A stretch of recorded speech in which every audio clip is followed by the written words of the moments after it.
kamera tersembunyi yang tertanam di semua tempat. Jadi, pertama-tama, coba lihat tempat-tempat yang paling jelas di kamar hotelmu untuk melihat apakah ada kamera tersembunyi di sana. Menurut beberapa ahli, kalau kamu nggak nemu sesuatu di depan mata, coba pakai ponsel pintarmu untuk menyisir kamarmu sekali lagi. Setiap kamera punya lensa, dan semua lensa memantulkan cahaya. Jadi, cara cepat untuk mencari kamera tersembunyi adalah menutup semua tirai di dalam kamar dan mematikan lampunya. Pakai senter ponselmu dan arahkan ke tempat atau barang-barang mencurigakan yang mungkin ada kamera tersembunyinya. Salah satu tempat yang kelihatan jelas adalah pendeteksi asap di langit-langit kamarmu. Ambil kursi dan arahkan sentermu langsung ke sana dan cari apakah ada cahaya merah atau biru yang terpantul. Kamu harus lakukan perlahan karena sentermu perlu mengenai lensa di sudut yang tepat supaya pantulannya kelihatan. Setelah itu, lanjut ke barang lain, kayak pancuran di kamar mandi atau jam alarm dan charger HP. Ingat posisi barang-barang ini. Kalau chargernya ditaruh di tempat kemungkinan adanya kamera pengawas, selidiki dan lapor ke resepsionis. Bahkan, lukisan di kamarmu bisa jadi sarang kamera tersembunyi. Barang lainnya mungkin lampu, lubang di dinding, atau di suatu tempat di dalam WC. Tempat seram lainnya adalah cermin kamar mandi, yang ini agak sulit, jadi kamu harus sabar waktu meriksa. Kamu juga bisa pakai kamera HP buat mencari kamera pengawas yang memata-mataimu pada malam hari. Kamera rahasia ini memancarkan cahaya inframerah yang enggak bisa dilihat mata manusia supaya bisa digunakan malam hari. Kamu juga harus mematikan semua lampu dan mengatur kamera ke mode selfie. Kamera belakang sebagian besar ponsel pintar punya filter inframerah, tapi kamera depan enggak. Kamu bisa coba ngarahin remote TV ke kamera depanmu dan tekan tombol manapun buat ngecek sendiri. Kalau kamu lihat lampu merah cerah di layar, berarti kameranya berfungsi. Kamu cuma tinggal gerakin kameramu dalam gelap untuk mencari cahaya yang terang. Coba periksa ruanganmu sekali lagi buat mastiin nggak ada yang terlewat. Teknik lain yang bisa kamu pakai adalah mematikan fitur Wi-Fi hotel saat memasuki kamar. Sebagian besar kamera terhubung ke Wi-Fi. Jadi, kamera ini takkan berfungsi lagi.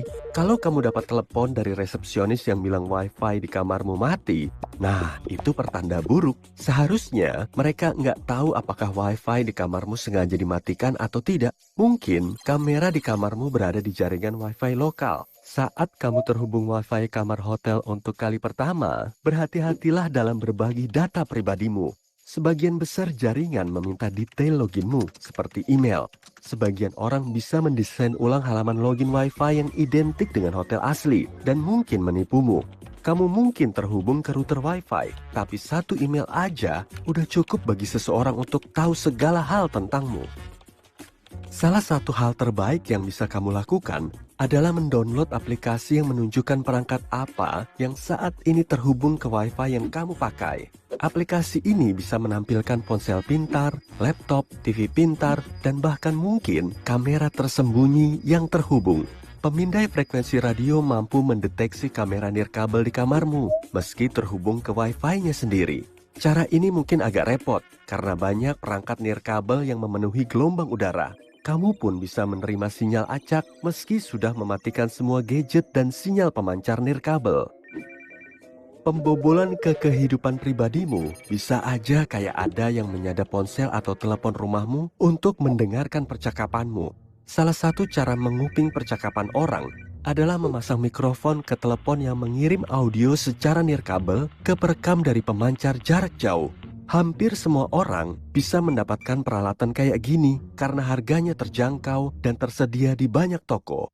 Kalau kamu dengar suara aneh waktu bicara di telepon kayak suara klik, suara yang jauh, atau yang mirip pemutar rekaman jadul, kemungkinan ada yang lagi nguping panggilan teleponmu. Suara-suara seperti ini seharusnya tidak ada di ponsel modern pada umumnya.